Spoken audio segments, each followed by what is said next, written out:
الحمدللہ رب العالمین والصلاة والسلام علی سید الانبیاء والمرسلین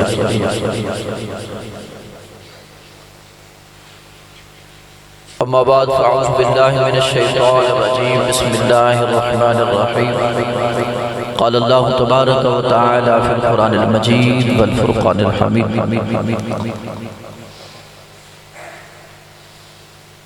قلب باسط ذراعیہ بالوسیط صدق اللہ مولانا العظیم وصدق رسول النبی الکریم اللہم نور قلوبنا بالقرآن وزین اخلاقنا بالقرآن وادخلنا الجنة بالقرآن ونجنا من النار بالقرآن ان اللہ وملائکتہ یصلون علی النبی یا ایہا الذین آمنوا صلوا علیہ وسلموا تسلیما۔ باواز بلند درود پاک حضور کی بارگاہ میں اللہم صلی علی سیدنا و مولانا محمد وعلی آل سیدنا و مولانا محمد وبارک وسلم۔ باواز بلند پڑھ لیں حضور کی بارگاہ میں صلاۃ والسلام علیک یا رسول اللہ وعلی آلک و اصحابک یا حبیب اللہ۔ تمام تعریفیں اللہ رب العالمین کی ذات بابرکات کے لیے جو مالک کائنات ہے اور مالک شاہجہات ہے۔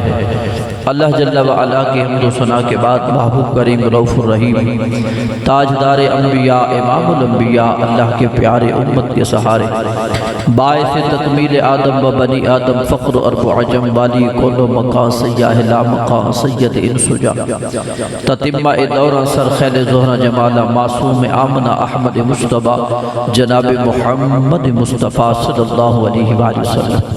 آپ کی بارگاہ میں درود پاک کا تحفہ پیش کرنے کے بعد معزز سامعین کرام، آج یہ ماہانہ بسلسلہ 11ویں شریف محفل پاک انجمن حق چار یار کی زیر اہتمام جو انعقاد پذیر ہے، اللہ تبارک و تعالی ان نوجوانوں کی اس کاوش کو اپنی بارگاہ میں قبول فرمائے اور اللہ تبارک و تعالی اپنے نیک بندوں کی صحبت اور ان کے فیض سے ہم سب کو فیض یاب فرمائے، کیونکہ ہمارا یہ عقیدہ ہے کہ اللہ والوں کی نسبت میں اور ان کی معیت میں بیٹھنے والا کبھی معروم نہیں رہتا۔ جس طرح ایک نشہ کرنے والا نشیوں کی محفل سے نشی بن جاتا ہے، اسی طرح اللہ والوں کی محفل میں بیٹھنے والا اللہ کا ولی بن جاتا ہے۔ بندے اور اللہ کی خاص تعلق کا نام ہی ولی ہے، اور جو بندے کا تعلق اپنے رب کے ساتھ مضبوط ہوتا جاتا ہے، جو اس کا تعلق بڑھتا جاتا ہے اور اس کے عمل میں اخلاص آتا جاتا ہے، تو اللہ تبارک و تعالیٰ کی رحمت اور انوار و تجلیات اپنے بندے پہ برستے ہیں، اور ایک وقت آتا ہے کہ ظاہر کے ساتھ ساتھ انسان کا باطن جب اپنے مالک حقیقی کی بارگاہ میں حاضر ہوتا ہے تو پھر انسان کو اس سے اللہ کے ولی کو پھر درجات سے نوازا جاتا ہے، اس کو مقامات سے نوازا جاتا ہے۔ اور میں نے کہا یہ ہمارا عقیدہ ہے اور یہ عقیدہ قرآن سے ہے کہ اگر کتا ایک نجس چیز ہو کر اللہ والوں کے در پہ بیٹھ جائے تو اللہ اس کتے کا ذکر بھی اپنی پاک کلام قرآن مجید میں ایک بار نہیں، دو بار نہیں، جب بھی اللہ اپنے ان ولیوں کا ذکر کرتا ہے ساتھ ساتھ اس کتے کا بھی ذکر فرماتا ہے۔ اب وہ تھا تو کتے اور بھی بڑے ہیں، کسائی کے پھٹے کے نیچے بھی کتا بیٹھتا ہے، میرے اور آپ کے دروازے پہ بھی کتا بیٹھتا ہے۔ اس کتے کو لوگ اٹھا کے پتھر مارتے ہیں، دور بھگاتے ہیں کہ دفع ہو جا، نجس چیز ہے۔ بار بار کتے کا نام لینا مسجد کے اندر اور اس طرح کی محفل میں بھی مجذوب عجیب سا لگتا ہے، لیکن قربان جاؤں وہ کیسا کتا تھا کہ اللہ تبارک و تعالیٰ نے اس کتے کا ذکر قرآن مجید کا حصہ بنا دیا۔ اب کوئی قاری قرآن مصلی پہ کھڑا ہے، آپ مصلی پہ نہیں حرم میں کھڑا ہے، خانہ کعبہ کے سامنے کھڑا ہے، روضہ رسول کے سامنے کھڑا ہے، جہاں بھی کھڑا ہے جب قرآن کی تلاوت کر رہا ہے، جب اس کتے کا ذکر آئے گا تو آیات کو چھوڑ نہیں دے گا کہ کتے کا ذکر ہے، نہیں، بلکہ اس کتے کا نام لینا بھی اس کے لیے باعث ثواب بن جائے گا، باعث برکت بن جائے گا۔ حدیث مبارکہ میں ہے نا کہ قرآن کے ایک حرف پڑھنے پہ 10 نیکیاں ملتی ہیں۔ الف لام بی، الف الگ حرف ہے، لام الگ حرف ہے، میم الگ حرف ہے، الف لام میم پڑھا تو 30 نیکیاں ملی۔ اب قلبہم یہ کتے کا، اور کتے کا بالنام لیا تو ہم اس کی کاف لام بی با ہا میم تو 50 نیکیاں مل گئی۔ اور ایک ایسا کتا ہے کہ اس کا نام لینے سے 50 نیکیاں مل گئی۔ اور قربان جاؤں پھر میں جب یہ آیات اصحاب سورۃ الکہف کی پڑھتے ہیں کہ اس اصحاب کہف کا جب ذکر ہوتا ہے نا تو اللہ پاک فرماتا ہے کہ بعض کہیں گے وہ 3 تھے 4تھا کتا تھا، بعض کہیں گے 5 تھے 6ٹھا کتا تھا، بعض کہیں گے 6 تھے 7واں کتا تھا۔ قربان جاؤں اللہ تبارک و تعالیٰ کو کیا ضرورت تھی اس کتے کا بار بار ذکر کرنے کا؟ ارے آپ لوگوں کے ہاں اگر میرے ہاں کوئی مہمان آتا ہے تو وہ تھوڑے ہی پوچھتا ہے چاولو سونڈا لے لیا، انہوں نے خاص پینا چاول بھی دیا اور چائے بھی دیا۔ کہ کوئی آپ سے پوچھے، آپ کسی کو فون کریں کہ میں جی آپ کے پاس آ رہا ہوں، وہ آپ سے پوچھے کہ کتنے لوگ ہو، کتنے لوگ ہو، تو آپ ہی بتاؤ کہ 2 ہیں یا 1 ہے یا 3 ہیں۔ یہ تھوڑے کہیں گے یار ہمارے ساتھ ہمارا کتا بھی ہے، ہمارے ساتھ ہمارا کتا بھی ہے، کوئی عجیب بات لگے گی، لیکن اللہ پاک نے جب ان لوگوں کا ذکر کیا تو ساتھ کتے کا بھی ذکر کیا، ساتھ ان کا بھی ذکر کیا، تھا تو یہ بھی کتا ہی تھا۔ اور مفسرین لکھتے ہیں کہ ان میں سے ان اولیاء اللہ جو اللہ کے وہ نبی نہیں تھے، یہ بات یاد رکھیں، وہ نبی نہیں تھے، پیغمبر نہیں تھے، رسول نہیں تھے، وہ اولیاء اللہ تھے، اللہ کے نیک بندے تھے، بنی اسرائیل کے وہ نیک بندے تھے۔ وہ اس وقت کے جو ظالم بادشاہ تھا اس کے ظلم کی وجہ سے انہوں نے گھر بار کو چھوڑ دیا، ہجرت کر دی، گھر بار چھوڑ کے نکلے۔ میں نے لمبی تقریر نہیں کرنی، یہ جماعت والے دوستوں نے بھی کھانا ہے، موضوع واقعی کہ لمبا سا چھڑ گیا، لیکن میں مختصر سے کوشش کروں گا 5-7 منٹ کے اندر اپنی گفتگو سمیٹ لوں۔ تو وہ جب کتا ساتھ آنے لگا تو کسی نے پتھر اٹھا کے مارنا چاہا کہ تو آئے گا ساتھ، تیری وجہ سے ہم پکڑے جائیں گے، تو بھونکے گا، تیری آواز سنیں گے، ہمارا پتہ چل جائے گا، ہم گرفتار ہو جائیں گے، تو ہمارے ساتھ نہ آ۔ تو مفسرین لکھتے ہیں کہ وہ کتا اپنے زبان حال میں کہتا ہے کہ مجھے مارو نہیں، مجھے اپنے سے دور نہ کرو، تم مجھے اپنے سے دور نہ بھگاؤ، میں بے شک کتا ہوں لیکن میں بھونکوں گا نہیں، میں بلکہ یہاں پر میاں صاحب کی ڈھیر یاد ہے، وہ فرماتے ہیں کہ وہ کتا سا اپنے زبان حال میں کہتا ہے کہ نہ میں بھونکا تے نہ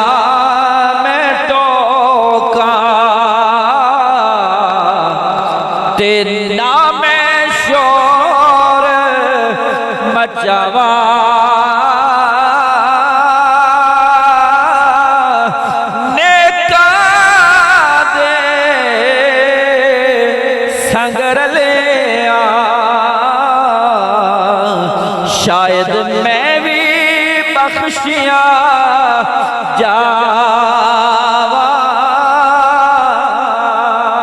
سارے پڑھ لیں، نہ میں بھوکا تے نہ میں ٹوکا تے نہ میں شور مچاوا، نیکا دے سنگر لیا، شاید میں بھی بخشیا جاوا۔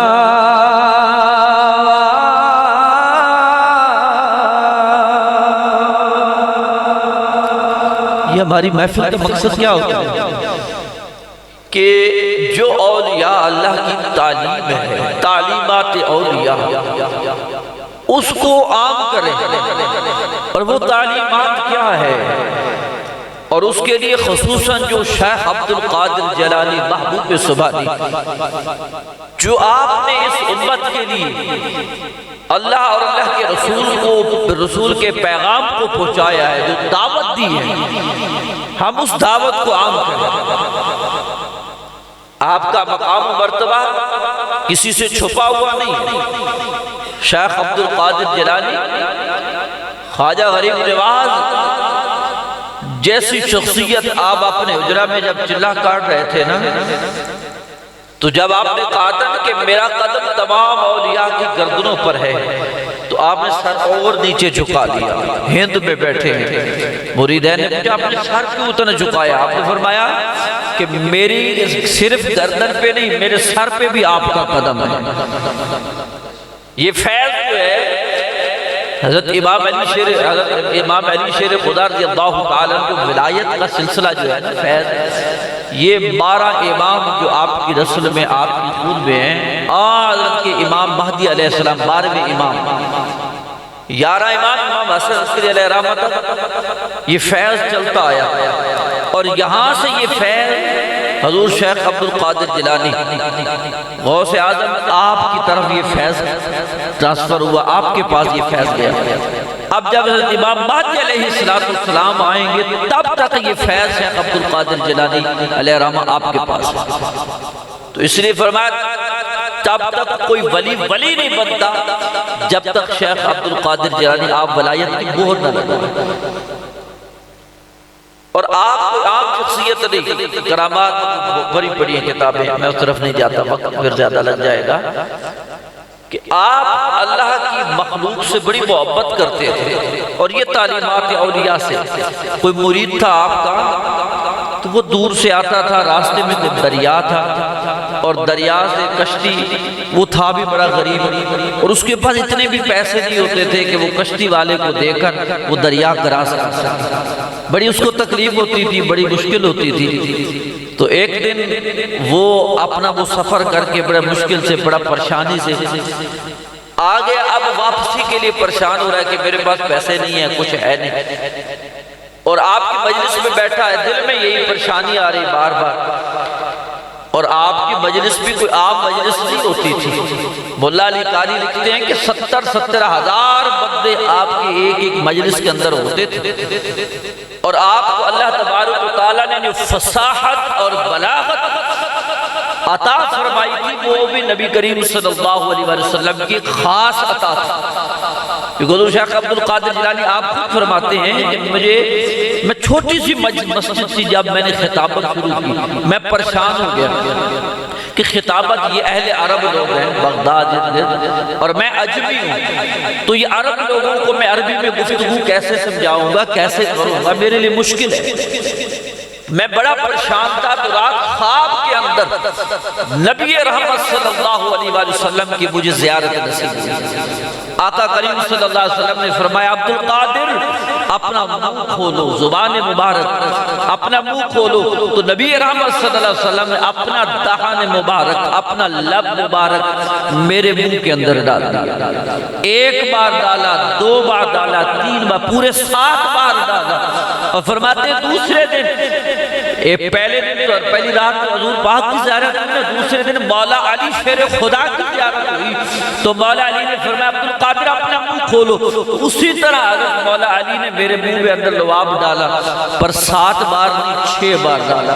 میں نے کہا مولا علی حضور نے 7 بار ڈالا تھا، آپ 6 بار ڈال رہے ہیں، قربان جاؤں حضور کے صحابہ کی شان، صحابہ کے مقام پر مولا علی۔ آپ نے فرمایا عبد القادر وہ نبی تھے، میں نبی کا غلام ہوں۔ یہاں پر ایک بات یاد آ گئی، حضرت عمر فاروق رضی اللہ تعالیٰ عنہ، آپ کا زمانہ خلافت ہے، مولا علی شیر خدا رضی اللہ تعالیٰ عنہ فرماتے میں نے خواب دیکھا۔ خواب میں کیا دیکھتا ہوں؟ خواب میں کہ میں صبح کی نماز پڑھتا ہوں، خواب میں حضور کے پیچھے، اور جب حضور نے سلام پھیرا نا تو کوئی بندہ غلام آیا، اس نے کھجوروں کا ٹوکرا پیش کیا، تو نبی کریم صلی اللہ علیہ وسلم نے وہ کھجوریں دینا شروع کر دی، سب نمازیوں کو ایک ایک کھجور دی۔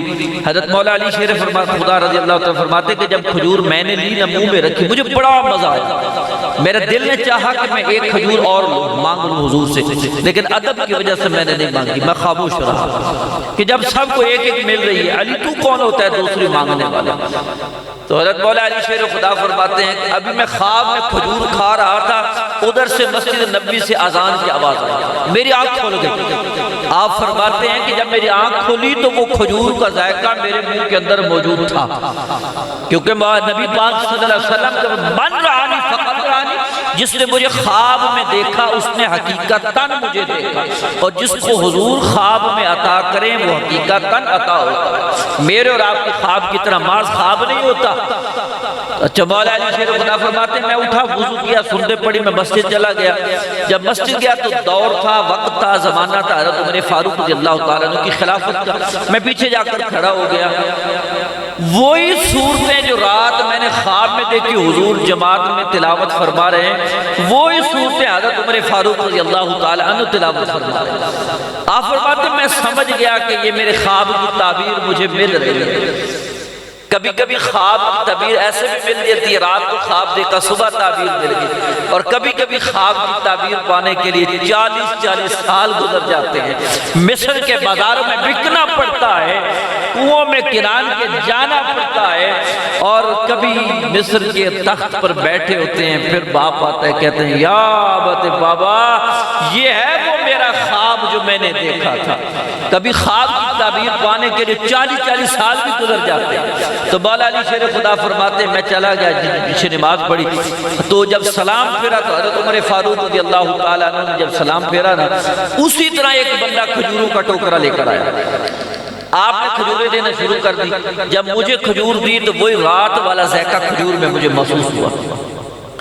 تو میں نے کہا اے عمر فاروق رضی اللہ تعالیٰ عنہ، رات دل میں کہا کہ حضور سے تو ادب کی وجہ سے نہیں مانگ سکا، لیکن حضرت عمر کے ساتھ تو میرا یارانہ ہے، عمر کے ساتھ میری دوستی ہے، میرا یارانہ ہے، تو میں نے کہہ دیا، زبان سے کہہ دیا کہ اے عمر ایک کھجور سے کام نہیں چلے گا، ایک کھجور اور بھی دو، ایک کھجور سے کام نہیں چلے گا، ایک کھجور اور بھی دو، قربان جاؤں۔ میں نے کہا صحابہ کا آپس میں محبت پیار دیکھیے اور وہ سلسلہ نسبت کا عمل دیکھیے۔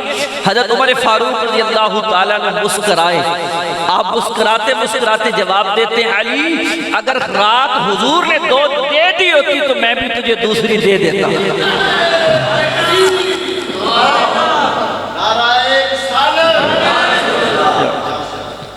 اگر حضور نے دے دی ہوتی تو میں بھی دوسری دے دیتا۔ کیا نسبت اور کیا تعلق ہے صحابہ کرام کا۔ تو آپ حضرت شیخ عبد القادر جیلانی، آپ کا وہ مرید جو دریا پاس کرنے کے لیے مشکل ہوتی تھی، وہ مجمع میں بیٹھا ہے اور آپ خطاب فرما رہے ہیں۔ دوران خطاب ایک بندہ ایک سونے کی تھیلی بنی ہوئی تھی اشرفیوں کی، وہ لا کر آپ کو نذرانہ پیش کر دیتا ہے۔ کیا کرتا ہے؟ یہ جو نذرانہ ہوتا ہے نا، بعض بندے اس پہ بھی طبیعت بگڑ جاتی ہے۔ اصل نذرانے کا جو اس کا معنی ہوتا ہے نا، مطلب وہ نذرانے کا یہ ہوتا ہے، میرے استاد مقرر فرمایا کرتے تھے کہ جو پیر ہوتا ہے نا شیخ، یہ ماں کی مانند ہوتا ہے۔ ماں کے کچھ بیٹے امیر بھی ہوتے ہیں، کچھ غریب ہوتے ہیں۔ پیر کے کچھ مرید امیر ہوتے ہیں، کچھ غریب ہوتے ہیں۔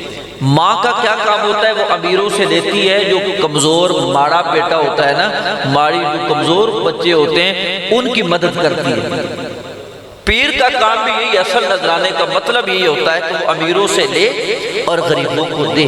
لیکن آج کل وقت بدل گیا، آج تو امیروں سے بھی لیتے ہیں اور غریبوں کا بھی خود چھوڑتے ہیں۔ آج تو عجیب سسٹم چل پڑا ہے نا، آج تو ہر کسی، وہ علامہ اقبال علیہ الرحمہ کے ایک بڑا مشہور واقعہ ہے، جب آپ مقلوب روڈ پر تھے تو کوئی پیر صاحب آپ کو ملنے کے لیے آ گئے، تو وہاں کوئی مرید تھا، اس کو پتہ چلا میرے شیخ علامہ اقبال کے پاس آئے، وہ بھی آ گیا ملنے کے لیے، تو اس نے ملاقات کی، سلام دعا کیا، تو جانے لگا تو اس نے کہا پیر صاحب میرے لیے دعا کر دیں کہ میں 100 روپے کا مقروض، اس ٹائم تو 100 روپے بھی کافی ہوتا تھا، میں 100 روپے کا مقروض ہوں، آپ میرے لیے دعا کر دیں کہ میری مصیبت، میری پریشانی حل ہو جائے۔ پیر صاحب نے ہاتھ اٹھا دیا، دعا کی، منہ پہ ہاتھ پھیرا، مرید کو اجازت دے دی۔ وہ جاتے ہوئے اس نے جیب میں ہاتھ ڈالا، 10 روپے کا نوٹ نکالا اور پیر صاحب کو نذرانہ پیش کر دیا۔ پیر صاحب نے وہ 10 روپے لیے، جیب میں ڈال دیے۔ علامہ اقبال علیہ رحمہ اس بات پر مسکرائے، مسکراہٹ پہ آ گئی۔ تو وہ مرید تو چلا گیا۔ پیر صاحب نے بعد میں پوچھا علامہ اقبال سے کہ آپ مسکرائے کیوں؟ کچھ پیروں کی نظر بھی بڑی تیز ہوتی ہے، آپ مسکرائے کیوں؟ آپ نے فرمایا میں آپ کی دعا کی قبولیت پہ مسکرایا ہوں، دعا کی قبولیت پہ مسکرایا ہوں۔ کہا کیا، کس طرح؟ کہا جب آپ نے دعا نہیں مانگی تھی وہ 100 روپے کا مقروض تھا، جب آپ نے دعا مانگ لی ہے وہ 110 روپے کا مقروض ہو گیا، وہ 110 روپے کا مقروض ہو گیا۔ تو یہ نہیں ہے کہ امیروں سے بھی لو اور غریبوں سے لے، ایسا نہیں ہے۔ اصل جو تعلیمات اولیاء کا ہمارا مطلب جو بیان کر یہی ہے کہ اصل جو خالص اخلاص والے لوگ ہیں، اللہ کے ولی، واقعی اللہ کے ولی ہیں، ان لوگوں کی تلاش کرو اور ان کی صحبت میں بیٹھو۔ ان جیلیوں سے اور ان فراڈیوں سے بچو جن کی وجہ سے ہمارا عقیدہ بدنام ہوا۔ تو اللہ والوں کی ان کی صحبت میں، تو شیخ عبد القادر جیلانی بدر پھر وقت زیادہ ہو جائے گا، تو وہ کسی مرید نے آ کر اشرفی دی، اشرفیوں کی بری ہوئی تھیلی دی سونے کی، تو آپ نے وہ تھیلی لی، اس کا شکریہ ادا کیا۔ اب وہ مرید جو دریا پار کر کے آتا تھا وہ بندوں میں بیٹھا ہے، اپنی جگہ پہ پریشان بیٹھا ہے۔ آپ نے گفتگو کو روک کر آپ نے اسی مرید کو آواز دے کر فرمایا وہ فلاں قریب آ جا، اسے قریب بلایا اور وہ جو تھیلی تھی شرفیوں کی وہ سونا تھا، اس مرید کے حوالے کیا کہ لے جا اور جا اس ملح کو، وہ جو کشتی کا مالک جو دریا کنارے بیٹھا ہے، جا کے اس کو دے دے اور اسے کہہ دے کہ شیخ عبد القادر جیلانی کہہ رہے ہیں کہ جب کوئی غریب میرا مرید آ جائے تو اس کو پار لگا دیا کرو۔ ایسے ہوتے ہیں اللہ کے ولی، ایسے ہوتے ہیں اللہ، یہ اللہ کے ولیوں کی پیاری پیاری باتیں، یہ تعلیمات اولیاء ہے۔ اللہ تبارک و تعالی ہمیں اپنے بندوں کی صحبت اور یہ اللہ والوں کی جو صحبت ہے نا، اس سے ہمارا عقیدہ ہے کہ مردہ دل زندہ ہوتے ہیں۔ یہ ہمارا عقیدہ قرآن سے ثابت ہے، مردہ دلوں کو زندگی ملتی ہے۔ حضرت موسیٰ علیہ السلام کی مری ہوئی مچھلی جو بھنی ہوئی تھی، آگ پہ پکی ہوئی تھی، وہ مچھلی حضرت خضر علیہ السلام کے جب دروازے پہ پہنچے، جہاں ان کا مقام تھا وہ دریا کے اندر، جب وہاں پہنچتے ہیں تو مچھلی زندہ ہو جاتی ہے۔ تو ہمارا یہ عقیدہ ہے کہ اللہ والوں کی صحبت میں ان کے در پہ جب جاتے ہیں تو مردہ دلوں کو اللہ زندگی عطا فرماتا ہے۔